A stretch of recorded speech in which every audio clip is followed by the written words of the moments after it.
Hey everybody, welcome back to the Working Man's Whiskey. I'm Bobby. Another Monday in the books, guys. It was kind of a long day for me. Had a nice little break last Friday. I was able to work in Healdsburg, which is not too far from my house, probably about a 20-minute drive or so.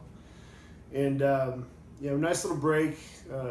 Beautiful vineyards up that way, and just a really nice area. But today, sure enough, they sent me back to San Francisco, and looks like I'll probably be working 10-hour days there for the foreseeable future. But wanted to do a little review when I got home today, so decided to do this one.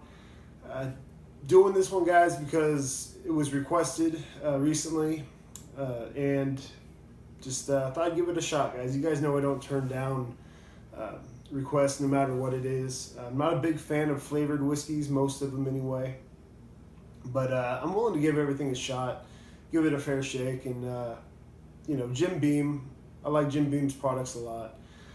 Put out some really good stuff, but this one here, saw it at the store. As you can see, I have actually enjoyed a little bit of it, but saw it at the store after it was requested, and then the first thing that was kind of a bit of a turn off. It said it's a vanilla liqueur infused with Kentucky straight bourbon whiskey. That makes me think there's going to be more liqueur than there actually is bourbon. So then I saw the 35% alcohol by volume, 70 proof. It's not the law, I guess, that something's not going to be good if it's less than 80 proof. But guys, it just, to me, it's just the sign of a watered down, or it's going to be, the product's probably not going to taste much like itself when it's mixed too much with a liqueur or whatever. If it has a subtle taste of whatever flavoring might be in there, okay, but I'm just I bought this hoping that it wouldn't be too over the top vanilla-y, Jim Beam vanilla. So I do enjoy the taste of vanilla in a lot of bourbons out there, the natural taste of vanilla that occurs in the aging process, of course. But wasn't sure if I'd like this one or not. Definitely want to give it a shot. As I said, Jim Beam and several others, Jack Daniels. I mean, they're all iconic whiskeys, and no matter what it is, what the flavoring is, I'm willing to try it out. So let's open it up, see what we got.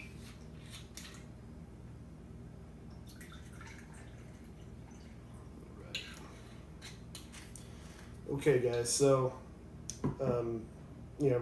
not going to waste a whole lot of time with the color or anything. Looks like Jim Beam, looks like bourbon, but yeah, I'm guessing it's just the regular Jim Beam 4-year-old product, mixed up with the vanilla liqueur. So give it a nose. And on the nose, guys, it's not a bad nose.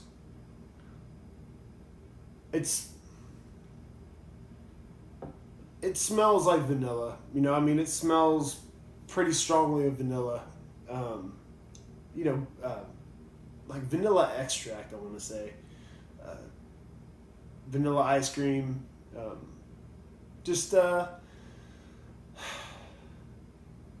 Not a whole lot of... there's just not a whole lot of a bourbon scent to it, though. I'm getting straight sweet vanilla. It smells like a vanilla dessert of some kind, ice cream, vanilla cake. Let's give it a taste.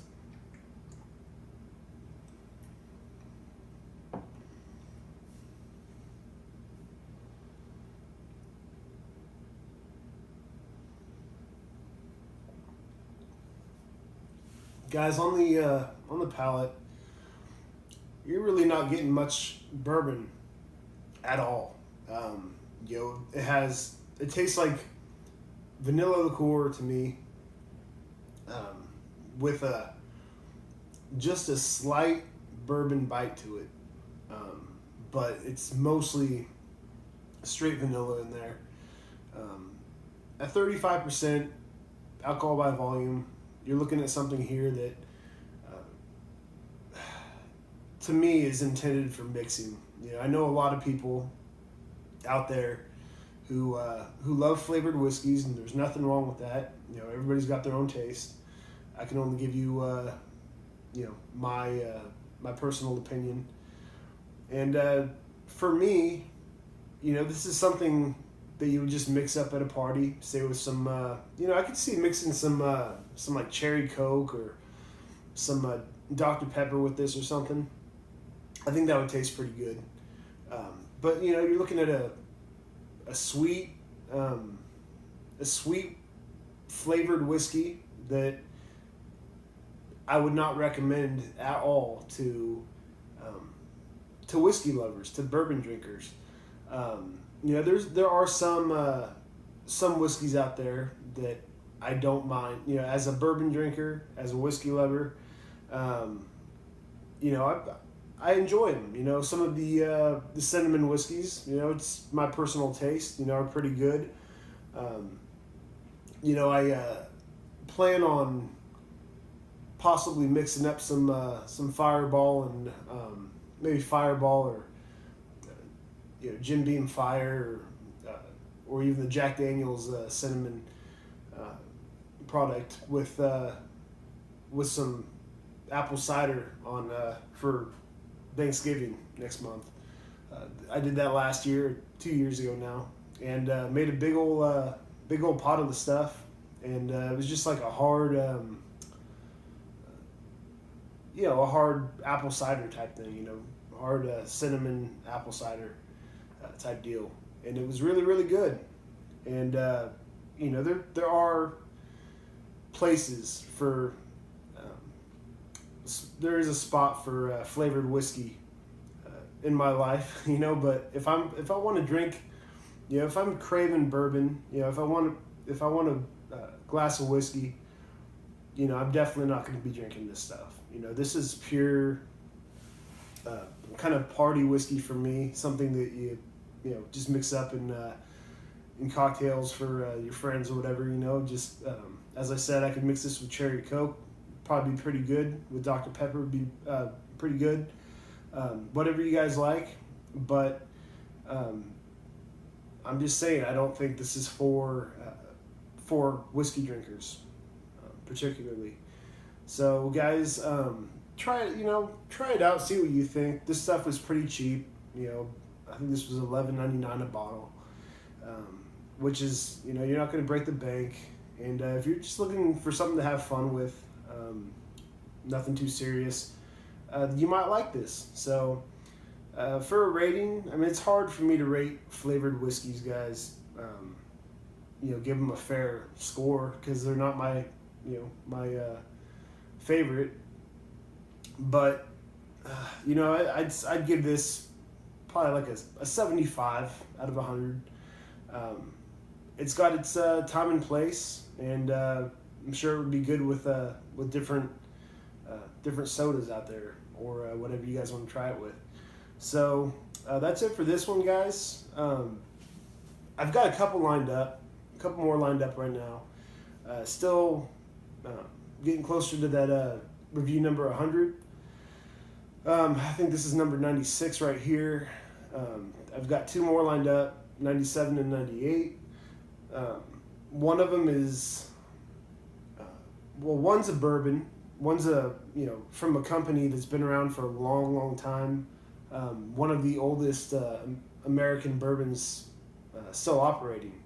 And it's good stuff, guys. And we've reviewed one of their products before, and look forward to doing that one probably next. And the other one I have lined up is a very, very well-known American brand. It's kind of another one that's not maybe for the for the bourbon drinker, or somebody who is looking for the quality of whiskey. It's another one that's kind of more of a good time sitting around the campfire type drink. So we'll review that one as well. I just thought it deserved a place on here, and so we'll check it out, guys. But that's it for this one. Definitely subscribe if you haven't, guys. Check out my page on Facebook, The Working Man's Whiskey. And look forward to talking to y'all soon. And that's it for this one, guys. Until next time, cheers.